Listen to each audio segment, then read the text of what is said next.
So I was reading this book, Economic Facts and Fallacies by Thomas Sowell, and in it he talks about colleges, because a lot of colleges obviously use taxpayer money, and they spend a ton of money on recruiting. So they go out and recruit all these people. There's no shortages. Like, for example, Harvard, Stanford, those schools don't have a shortage of people. So why are they recruiting? Why are they spending all of this taxpayer money to recruit? And I'll tell you why. It's because they need to show this abundance of people applying just so that they can reject them, just to have a lower rate of acceptance, just so they can show prestige.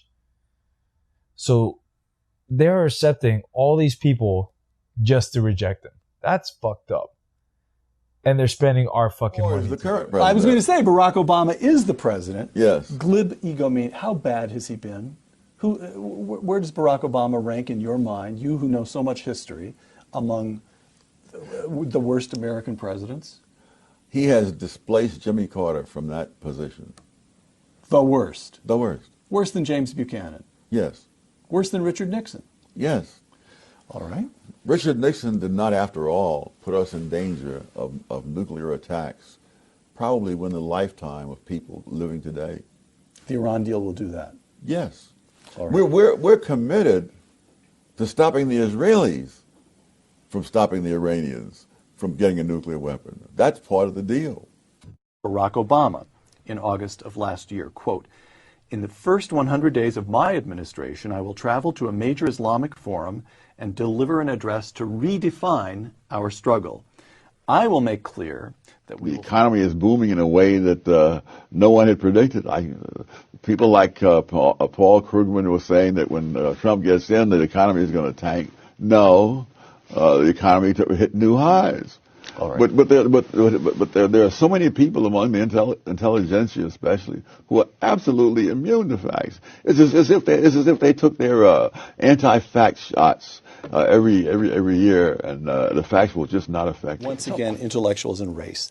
The key word among advocates of multiculturalism became diversity. Yes. Sweeping claims for the benefits of demographic and cultural diversity have prevailed without a speck of evidence being asked for or given. Name a few institutions in which diversity is championed without evidence. Gosh, the question would be, name one where that isn't the case.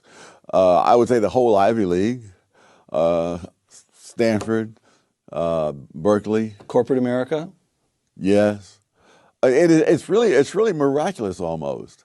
I mean, I can't think of a word that has gained such widespread use and which is utterly unchallenged without one speck of evidence. If you look at societies that are diverse, they have all they can do to avoid mutual bloodshed. I mean, India, for example, is very diverse, and It barely coheres as a nation. That's right. When India was given its freedom by Britain and split into India and Pakistan, I mean, the number of people slaughtered between Hindus and Muslims ran into the hundreds of thousands. All right. So this brings us to affirmative action, of course. And let's take a look at the 2003 Supreme Court case, Grutter versus Bollinger, in which the Supreme Court upheld the affirmative action admissions policy of the University of Michigan Law School. Writing for the majority, Justice Sandra Day O'Connor, the Constitution, quote, does not prohibit the tailored use of race in admissions decisions to further a compelling interest in obtaining the educational benefits that flow from a diverse student body, close quote. That's pretty high sounding. What's wrong with that? It would have been nice if she could produce one speck of evidence for it. Doesn't it feel intuitively correct, though? No. That you put students together with other students of different backgrounds? Let's or different assume for the sake of argument that it is intuitively accepted.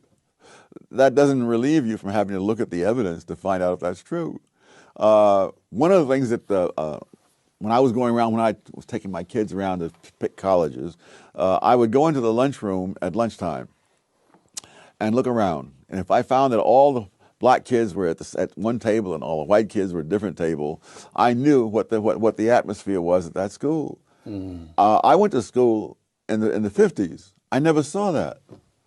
So that you say what the benefits are going to be, and then you come along and test it. You don't just say, that sounds so wonderful and there's no need to go any further.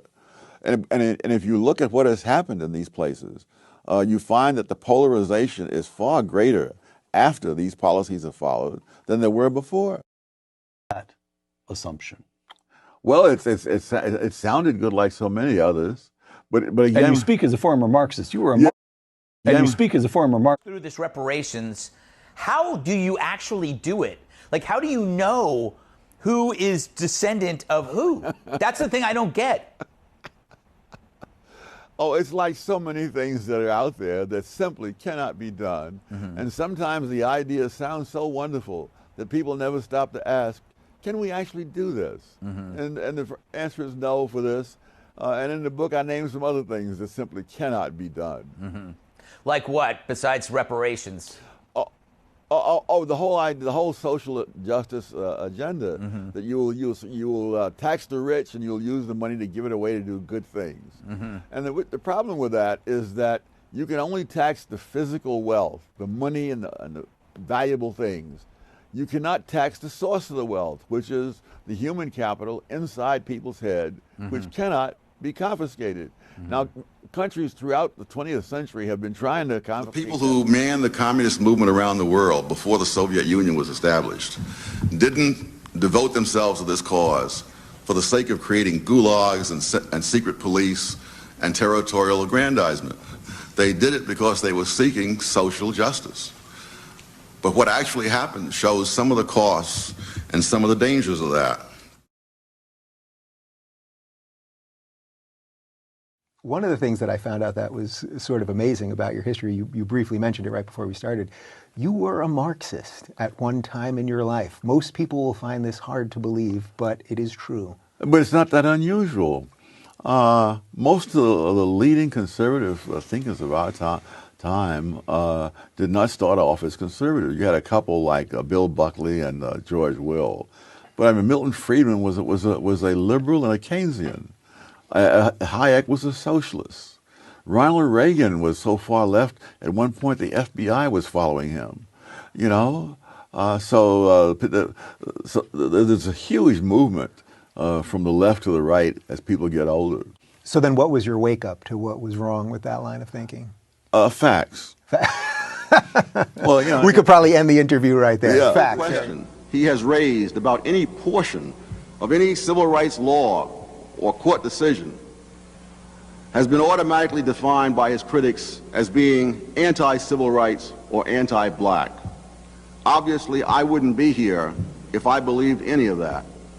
At one time, you were pretty far over on the left of the political spectrum, were you not?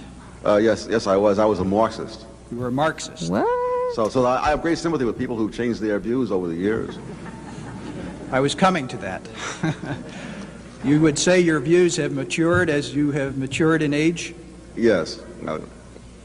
Supposing you were now being considered, supposing you were sitting there right now as a nominee to a high federal position, would it be fair for senators to repeatedly refer to your statements as a Marxist as the principal basis for granting or denying confirmation? I would think not, Senator. The role of politics in the economic future of blacks in this country. Again, I would draw upon the experience of other countries and other groups. I can't think of a single group anywhere in the world that has risen from poverty to affluence through politics. There are any number of groups that have risen from poverty to affluence through almost every other conceivable means. When I look at the groups that have had spectacular rises, like the Jews or the Chinese, they are almost invariably groups that stayed away from politics. And they usually stayed away until after they became affluent. Some of them could then afford to go into politics. But that was not the mechanism by which they got where they are. What was the mechanism? Basically work, skills, saving. Now, you're saying then that the train in the black community, in terms of voter registration and political power, political empowerment, is on the wrong track.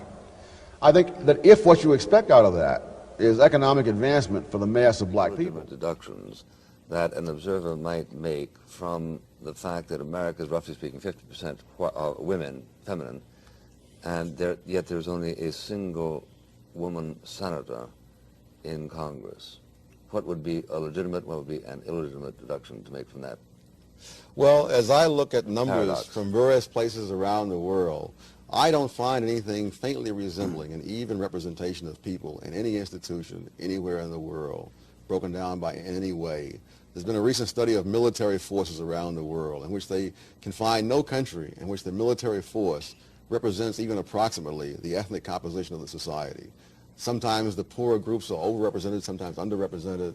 There are all kinds of factors there. Well, what's amazing to me is that this notion that people would be evenly represented except for these institutional policies, that notion has had such momentum behind it without a speck of evidence being asked or presented. No, but it's fascinating that you see. I see this happening in all sorts of issues, from Federal Reserve policies on across the board. That you say, here's this wonderful program, and it will do wonderful things.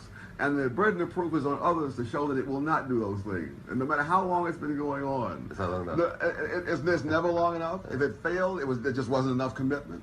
The budget wasn't big enough. Should have had a larger staff, wider powers. But there is never any sense of a burden of proof on you to say, when you've made this change that has caused such furor in this country and has gotten people at each other's throats, including people who have been allies in the past, such as blacks and the Jews, there is never any sense of a need for you to advance the empirical evidence to support what you've been Teachers told. have due process before they can be fired. Now, when you look into the facts of it, right down here in, I think it was Atherton, it cost $500,000 to fire one incompetent teacher. You don't have a big enough budget, and Right. in New York, you have something called the rubber room. These are teachers who are so incompetent that the principals don't want them in the classroom, and they get paid full salary, and they show up, and they accrue pension rights and so forth. And the last time, I forget how many millions of dollars are spent a year in New York paying for teachers who don't teach, and in fact don't do anything but show up at the same time as if they were teaching, and they read magazines or whatever they feel like doing. And this farce goes on at a time when they don't have enough money to provide the kids with decent supply. Are you putting most of the responsibility here on the teachers themselves? What about the parents? The parents have their responsibilities as well. On the whole, the parents, I think, turn out a lot better than the education establishment. The education establishment is very good at blaming everything on parents and seizing upon this example and that example. But the cold fact is that for a period of decades, the parents and the public have been pushing the schools to have more academic material, and the schools have been pushing in non-academic directions. And by and large, the schools have been winning, that more and more fancy fads and gimmicks have been coming into the schools. Very often people say, the Catholic schools do so much better with so little money. And I've come to think that really I don't want to take anything from the Catholic schools.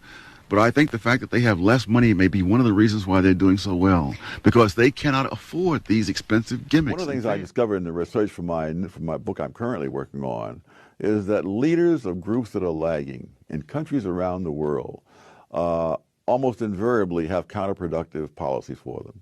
And it makes perfect sense, because insofar as members of lagging groups assimilate into the values and achievements of the larger society, they don't need those leaders. I mean, there's no mystery to me as to why Jesse Jackson says what he does, or Al Sharpton and others, because that benefits them, but it does not benefit the people they lead. And all the incentives are for leaders to lead people into things that don't help the people, but help. So the would your leaders. answer be in almost every case to just scale back government, scale back regulation? No, it depends on what they're doing. There are some things that government is necessary to do. So what are those type of things that you? For security, first of all, having dependable laws. Some people think that if you're for free markets, that means you don't think the government should do anything. No, the free markets don't operate except within a framework of laws. That's wholly different from having them operate with politicians jumping in at unpredictable times to suddenly pass some new legislation. What the welfare system and other kinds of governmental programs are doing is paying people to fail. Insofar as they fail, they receive the money. Insofar as they succeed, even to a moderate extent, the money is taken away. This is even extended into the school systems, where they will give money to schools with low scores. Insofar as the school improves its education, the money is taken away, so that you are subsidizing people to fail in their own private lives and become more dependent upon the handouts. We have expectations built into Another source of conflict in the world, sometimes, as we've mentioned, drawn along racial or ethnic lines, is poverty. What are the true causes of poverty as you have been able to discern them in your study of the world in a comparative way? I'm afraid that I haven't even looked for the causes of poverty. I regard poverty as just simply the absence of wealth. So what I look for are the things that cause wealth to occur. I don't believe that there's any particular reason why everyone in the world would in fact have the same wealth. There are certain peculiar circumstances that have arisen in a few countries on the face of the earth, and only relatively recently in human history, that has made the kind of affluence that exists in the United States or Western Europe or Japan commonplace in these countries. So what I'm interested in is what peculiar set of circumstances have caused that to come about.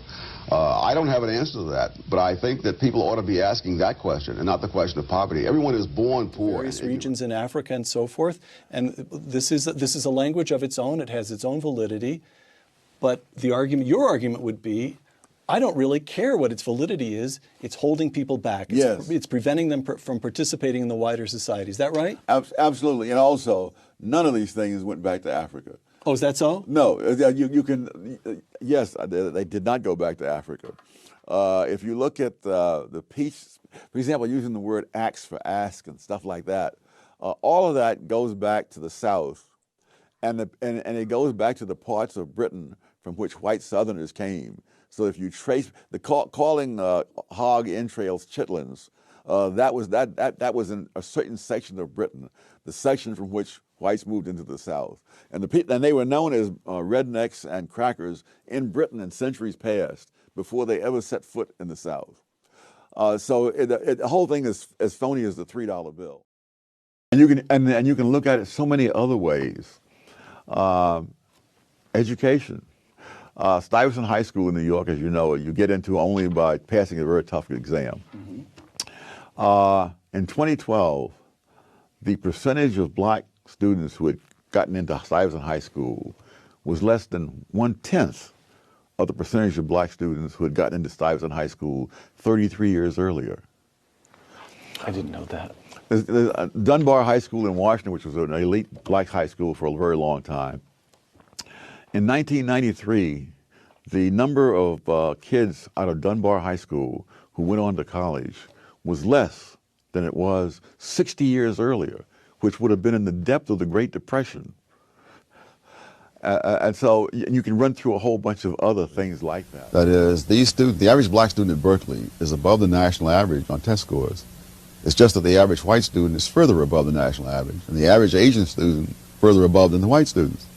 And so in that atmosphere, these students who have every qualification to succeed are artificially turned into failures. And the only beneficiary of that is the University of California at Berkeley. Because what they've effectively done is rented these bodies for window dressing for a few years. And then when they're through with them, they're put aside. A new bunch of bodies are brought in. Have you told them that? Oh, yes. And what do they say to you?